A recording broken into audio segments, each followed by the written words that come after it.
왜냐하면 이게 기밀입니다. 핵심 기술이거든요. 시험을 한다는 것 자체가 많은 리스크를 포함을 하고 있습니다. 정말 안정적인 비행을 만들 수 있기 때문에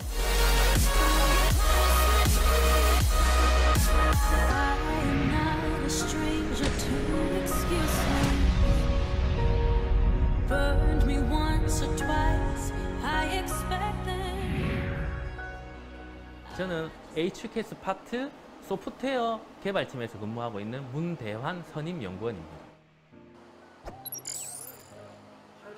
항공기 제어라는 것은요, 어떤 특정한 알고리즘을 개발해서 항공기에 넣기 전에 항공기는 상당히 위험한 장비입니다. 항공기가 떠 있을 때 특정한 시험을 할 수 있는 상황도 있겠지만 고장이라든가 특정 기동에 대해서 인명 피해가 있고 또 항공기가 손상을 입을 수 있기 때문에 그런 테스트를 할 수 있는 가상의 장비가 필요합니다. 그 장비가 저희가 말한 HQS.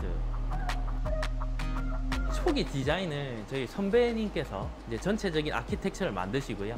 그 아키텍처 내에서 변형했으면 좋겠다라는 것들, 그런 것들을 저희가 신규 기술을 적용시켜서 이제 KFX의 최종적인 형상을 저희가 만들게 됐습니다.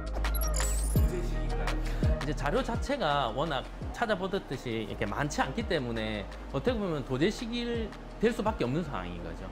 기존에 있던 자료와 기술들을 이제 우리가 배워서 이제 이걸 만드는 거니까. 다른 나라에 있는 거는 사실 락히드 마틴 외에는 사실 저는 잘 알지 못하고요. 왜냐하면 이게 기밀입니다. 이 장비를 이렇게 오픈하지 않습니다. 왜냐하면 핵심 기술이거든요. KFX 단독으로 쓰는 이제 HQS 장비는 4대를 저희가 다 제작을 했습니다. 요거는 시험할 수 있는 환경을 셋업을 하고 있는 주로 이제 2가지 상황을 올리는 겁니다. 하나는 항공기 자체에 셋업된 상황, 그러니까 뭐 연료량이라든가 이런 거를 조정을 해서 올려주고, 두 번째는 항공기의 위치, 이게 테스트하는 위치까지 보내줍니다. 그 2가지가 주된 역할을 하고 있습니다. 실제로 가상의 지형이 있기 때문에요. 전혀 말도 안 되는 진짜 고도 한 6만 피트 저 이상. 실제로 저희가 운용하지 않는 그런 곳에도 저희가 갖다 놓고 비행이 가능하게, 시험이 가능하게 저희가 제공을 해주고 있습니다. 이 화면에서 혼자서 볼 수 있는 화면들이 다가 아니기 때문에 각각 분야를 맡아가지고 종축이나 횡축 이런 부분들을 각자 분할해서 보고 있습니다. 예전에는 스트립 차트라고 해서 실제 종이에서 찍히는 거를 시간에 따라서 볼 수 있게 해놓은 건데요. 지금은 이제 데이터를 받아서 다 디지털로 모니터로 찍히게 돼 있어서 조종사가 인풋을 주면은 그 아웃풋이 이제 바로바로 같은 방향으로 움직이는지 다른 방향으로 움직이는지 바로 판단해서 저희가 문제가 있으면 바로 보고를 해야 되고 이제 중지를 시켜야 돼가지고 보는 거고요.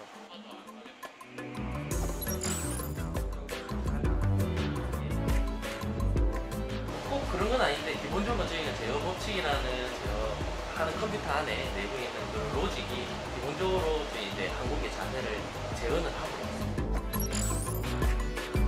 그렇죠. 저희가 비행 제어 자체가 안정수가 굉장히 밀접하다.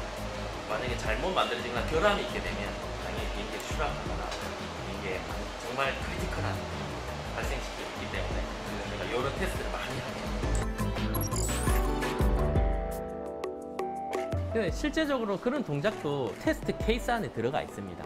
말 그대로 영화에서 보신 그런 비행 같은 거는 이제 꺾었을 때 30도로 간다, 마이너스 30도로 간다 이렇게 있는데 저희가 그걸 디스플레이먼트라고 해서 KFX는 그 각도가 보통보다 조금 작아요. 그리고 실제적으로 해외에 여러 전투기를 이제 비교해 봤을 때 움직임이 적은 형태의 조종관을 많이 소화하는 것을 저희가 이제 논문을 통해서라든지 그것들 저희가 연구를 했거든요. 그래가지고 이제 실제로 안 움직이는 것처럼 보이지만 되게 센시티브하게 움직임을 가지게 됩니다. 일단은 영상 같은 경우에는 조종사가 가장 느낄 수 있는 것들이 1차적인 것들이 시각입니다. 그래서 이 도움이란 형태를 통해서 조종성 평가를 이제 조종성이 어떻게 움직이고 그런 것들을 알 수 있고요.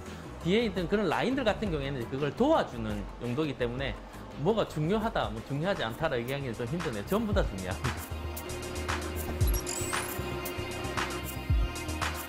항공기의 가망 입증을 위한 시험을 진행을 하게 되고요. 이 아이언버드를 통해서 비행 제어, 그리고 유압, 전기 등 다양한 계통이 같이 연동된 환경에서 항공기가 안전하게 비행을 할 수 있는지 검증하게 되는 시험 장비입니다. 지금 비행 제어 시험팀에서 아이언버드 개발 및 시험을 담당하고 있는 장민섭 선임이라고 합니다. 네, 출발하겠습니다. 우선은 저 안쪽 방에 있는 HQS에서 조종사가 탑승을 해서 기동을 수행을 하면 그 기동 명령에 따라서 아이언버드라는 시험 장비가 움직이게 되어 있습니다. 그러면 실제 항공기의 작동기와 LRU들이 장착이 되는 아이언버드 리그 특성상 조금 더 항공기와 유사한 데이터를 얻을 수 있는 게 이 아이언버드 시설의 장점입니다. 제가 봐야 할 부분들이 채널에서 들어오는 데이터 값들이랑 유압 작동기 부분, 유압 펌프가 어떻게 이 데이터 값을 받고 있는지 전체적인 작동기들의 위치값도 알 수 있습니다. 그런 부분을 관장하고 있습니다. 이 자리가 실제로 시험을 진행하면서 전반적으로 시험을 관장하는 컨덕터가 위치하는 자리입니다. 네, 각 계통별로 와서 앉기 때문에 예를 들어서 전기, 유압, 항전, 비행 제어 이런 식으로 각각의 명칭이 각 자리마다 할당되게 됩니다. 이제 다른 시험 장비에서는 유압 장비 이런 것들이 소프트웨어적으로 시뮬레이션된 장비가 사용이 됐다면 이 아이언버드는 실제 항공기와 동일하게 설계가 되어 있습니다. 지금 시험 장비를 가동하는데 최소 7명에서 8명의 인원이 필요하게 됩니다. 아이언버드에서는 이제 항공기의 비행 특성에 대한 시스템부터 항공기가 결함이 났을 때 항공기가 안전하게 다시 귀환을 할 수 있는지까지 확인을 하는 시험까지를 수행하고 있습니다. 이 아이언버드는 KFX 전용으로 만들어졌기 때문에 다른 항공기를 위해서라면 또 다른 아이언버드가 구성이 돼야 됩니다. 주민등록증을 받는 행위가 되지 않을까 생각이 듭니다. 성인이 되는 것을 인정을 받는 행위가 이제 주민등록증을 받는 행위지 않습니까? 그런 것처럼 비행을 할 수 있는지에 대한 가망 인증 기준을 입증을 하는 것이 아이언버드의 목표이기 때문에 주민등록증을 받는 행위이지 않을까 싶습니다. 장비의 안전성이 가장 우선시가 되고요. 다른 시험 장비와 다르게 아이언버드는 기계적인 요소들이 많이 들어가 있기 때문에 시험을 한다는 것 자체가 많은 리스크를 포함을 하고 있습니다. 실제로 물리적인 리스크뿐만 아니라 인명에 대한 그런 리스크까지 포함이 되기 때문에 그런 부분이 항상 가장 크게 염두가 되는 사항입니다.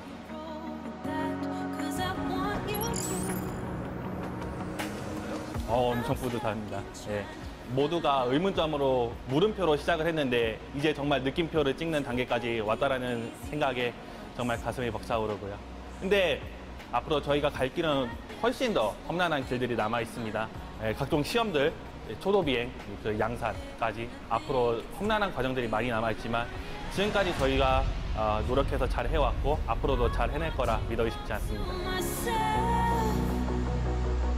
제가 비행 제어 시스템에서 근무하면서 가장 중점적으로 생각하는 것 중에 하나는 안전입니다.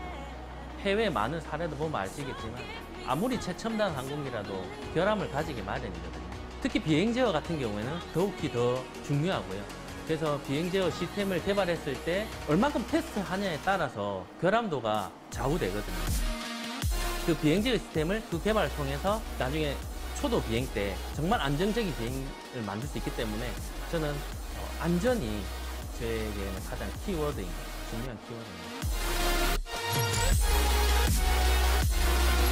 심장 같은 존재죠. 심장이 없으면 안 되잖아요. 아무것도 되지 않잖아요. 그래서 우리 KFX를 만들 때 제일 처음 비행을 할 수 있는 그것이 우리 HQS거든요. 초도 비행 전. 그래서 그런 중요한 존재라고 저는 생각하고 있고요. HQS 없다면 KFX는 날기는 그렇게 쉽지 않을 겁니다. KFX는요? KFX는 저에게 그냥 희망 같은 존재인 것 같아요. 네. 뭔가 매핑 안 되지만 단편적으로 봤을 때 뭔가 아직 날지 않은 비행기잖아요. 그래서 KFX를 보면 좀 더 잘 날았으면 좋겠다라는 희망을 가지고 이 개발 업무에 임하고 있기 때문에 희망으로 표현을 할 수 있을 것 Will you 같습니다. promise me? Will you promise me? 우공이산이다. 이게 처음에 아이언버드, 뭐 KFS도 똑같겠지만 아이언버드 역시 처음에 많은 얘기들이 있었습니다. 이걸 정말 개발에 성공할 수 있느냐, 어떻게 개발할 것이냐. 그런데 결국에 저희는 아이언버드 개발에 성공을 했고 KFX의 성공적인 이용을 위해서 열심히 아이언버드를 통해서 수행을 하고 있습니다. 그렇기 때문에 이 우공이산이 가장 정확한 표현이지 않을까 싶습니다. 역시 우공이산입니다.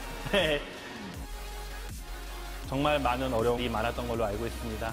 그렇기 때문에 아마 우공이산이라는 표현이 가장 적합하지 않을까 싶습니다. 잘 못 빠져나옵니다.